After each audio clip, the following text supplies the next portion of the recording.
Right now, the construction industry is under more pressure than any time in living memory. Building company collapses are dominating the news, with many major players having already collapsed or clinging on by their fingertips. So how do you choose a building company that won't leave you with a half-finished home that sits around for months while the insurance claim is being processed? The key, of course, is to identify companies that are financially stable and have large cash reserves. And that's where things get a little tricky.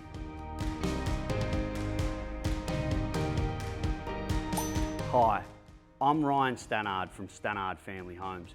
We custom design and build unique homes for families in Adelaide.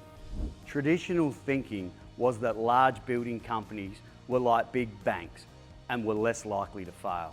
However, since the start of 2021, barely a week has gone by without another large player in the industry going under, owing millions of dollars to suppliers, subcontractors, and of course, clients. So why are the big building companies that were once considered financially sound failing while smaller building companies continue to thrive? The answer lies in their sales teams.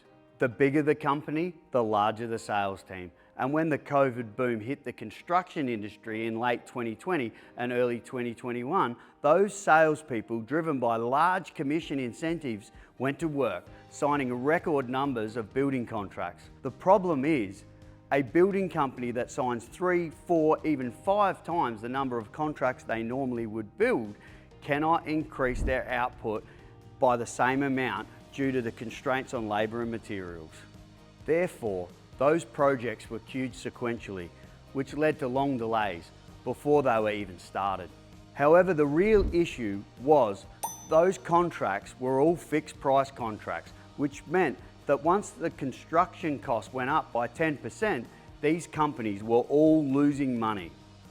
Trouble is, the cost of construction didn't just go up by 10%, it actually increased by 20% in 2021, and then another 20% in 2022, locking in huge losses for any building company that signed contracts during the COVID boom.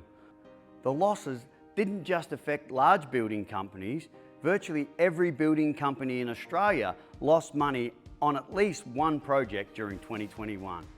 However, because they didn't overextend themselves during the COVID boom, they were quickly back in profit during 2022 as the contracts they were working from reflected last year's pricing.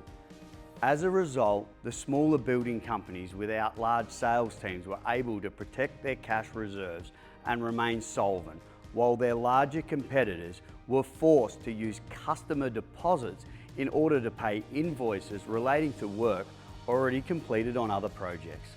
So, how as a consumer can you spot a construction Ponzi scheme and avoid contracting with a building company that will not last the distance and may even go under, taking your entire deposit with them?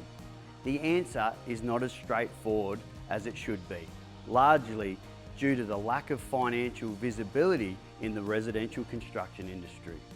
But I do have some advice that may help to protect you from these builders.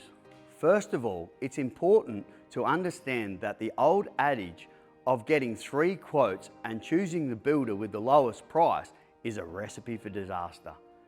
When you follow that advice, you are simply attracting the builders desperate for cash flow, who will tell you whatever you need to hear in order to get the contract signed, even if that means offering you a contract price well below their true cost.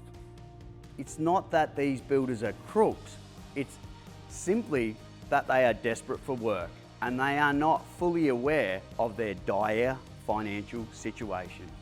Fact is, all builders have access to the same suppliers and the same pool of subcontractors, and with 75% of residential home builders operating on net margins of less than 3%, the only way to significantly undercut a competitor is by going below cost and then hoping to make up the difference on variations. Generally, the builder with the lowest price is most likely already in a state of decline, so they are best avoided, even in good times. Also, don't rely on the fact that the building company is licensed. While this should be an indication that the licensing authorities have reviewed their financial reports and deemed them creditworthy, the reality, as we've seen numerous times in the press, is that they could still be only a few months away from collapse. The reasons for this are controversial and not something I want to go into too deeply in this video. However, as a consumer, it's important to know that when it comes to building companies' accounts, things are not always what they seem. So, if you can't decide on a builder by looking at the quotes and you can't rely on the fact that they are fully licensed, what can you do?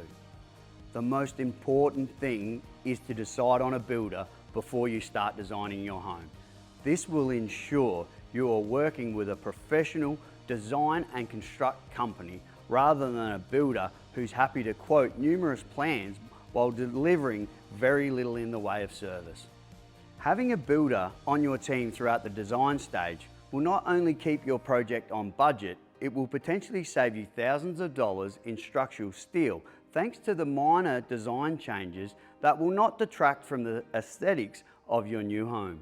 However, before you even decide on a builder, do some research online, because while you may not have access to their accounts, any reviews online from current clients that allude to delays on site could be a red flag and an indication that the building company is experiencing cash flow issues. Obviously, in the current climate, there are still supply chain issues that are holding up deliveries. However, it may raise a question that needs to be answered. And to help you with that, I've put together a quick guide for you to download. The 7 things you must know before designing a new home. It's completely free and it will help you to avoid any nasty surprises that can sneak up on you when building a custom home. Just click on the link below and let me know the email address you'd like me to send it to.